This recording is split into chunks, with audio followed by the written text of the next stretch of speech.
আসসালামু আলাইকুম সবাইকে। আশা করছি সবাই আল্লাহর রহমতে ভালো আছেন। তো আজকে কি রান্না করলাম তা নিয়ে থাকছে এই ভিডিওটি। তো সবাই প্লিজ আমার পেজটাকে ফলো করে দিবেন। আশা করছি সবাই পাশেই থাকবেন। তো সকালবেলা আরিশফার বাবা বাজার করে নিয়ে আসছে, আর আজকে কিন্তু মাছ আর মুরগির কলিজা ঘিলা বাজার করে নিয়ে আসছে। তো এখানে তেলাপিয়া মাছ ছিল, পাঙ্গাস মাছ ছিল, আর এখানে হচ্ছে এগুলো শিং মাছ। তো শিং মাছগুলো কিন্তু খুবই তাজা আর জীবিত। তো আজকে আরিশফার বাবা মুরগির ঘিলা আর কলিজা এগুলো এইভাবে নিয়ে আসছে।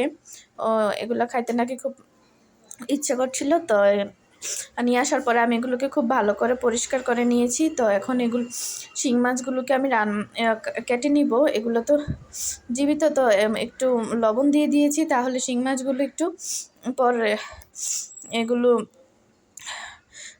তার শিং মাছগুলোকে আমি ভালো করে কেটে পরিষ্কার করে নিয়েছি, যতটুকু পরিষ্কার হয়েছে, আর বেশি হয় না। তো ওইরকম পরিষ্কার করে নিয়েছি। তো সবাই প্লিজ আমার পেজটাকে ফলো করে দিবেন। আশা করছি সবাই পাশেই থাকবেন।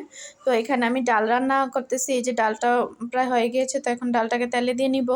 তো এই যে পেঁয়াজ আর রসুনটা হয়ে গিয়েছে, তো এখন ডালটা আমি তেলে দিয়ে এখন মুরগির ঘিলার কলিজাগুলোকে রান্না করে নেব। আর আমি এগুলো কিন্তু একটু হলুদ আর লবণ দিয়ে প্রথমে একটু সিদ্ধ করে নিয়েছিলাম, তারপর এখন রান্না করব।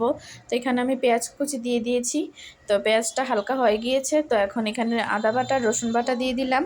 তো এগুলোকে একটু ভাজা করে নিব। তারপর এখানে তেজপাতা দিয়ে দিচ্ছি, আর এখানে সব মশলা গুঁড়ো দিয়ে দিলাম। তো এখন মশলাটাকে খুব ভালো করে কষিয়ে নিচ্ছি। আর যা গরম পড়তেছে, এই গরমে রান্নাবান্না করতেও ভালো লাগে না।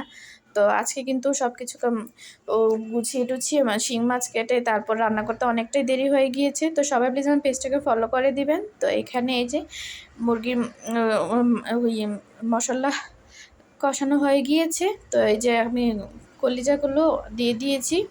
তো দিয়ে এখন ভালো করে এই মশলাটার সাথে এগুলো একটু কষিয়ে নিব, তারপর ঝোল দিয়ে দিব।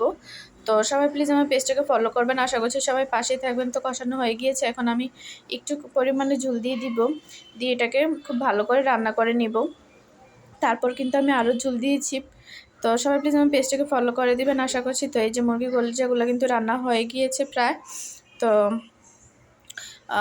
খেতে কিন্তু ভালোই লেগেছে। আর আরিশফার বাবার আর আরিশফার কিন্তু এরকম কলিজা খুবই পছন্দ। তারপর এখানে শিং মাছ কাটার পরে আমি এখন রান্না করার জন্য তো এখানে শিং মাছ কাটার পরে তো দুইটা মাছ নিয়েছি, একটু পেঁয়াজ দিয়ে ঝোল রান্না করব।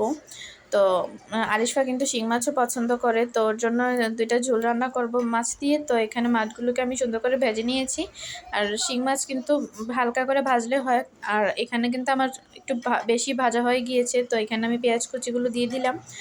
তো দিয়ে পেঁয়াজটাকে হালকা ভাজা করে নিব, তারপর মাছটাকে আমি রান্না করে নিব। এই যে পেঁয়াজটা ভাজা হয়ে গিয়েছে, আর খুবই নর্মাল করে শিং মাছের ঝোল রান্না করব। আর শিং মাছের ঝোলে কিন্তু ওইরকম বেশি কিছু দিতে হয় না। তো লবণ হলুদ আর মরিচের গুঁড়ো দিয়ে আমি এটা রান্না করব।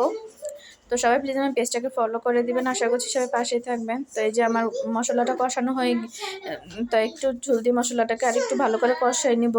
তো সবাই আমার পেজটাকে ফলো করে দেবেন। এই যে এখন ঝোল দিয়ে দিয়েছি, মাছটাকে দিয়ে দিব। এখন ঝোলটা একটু ফুটে আসলে মাছগুলোকে দিয়ে দিব। তো ঝোলটা ফুটে এসেছে, তো এখন আমি মাছগুলো দিয়ে দিচ্ছি। আর বেশি ঝোল দিব না কিন্তু। তো সবাই প্লিজ আমার পেজটাকে ফলো করবেন। আশা করছি সবাই পাশেই থাকবেন। তো এই যে রান্না হয়ে গিয়েছে প্রায়। আল্লাহ হাফেজ।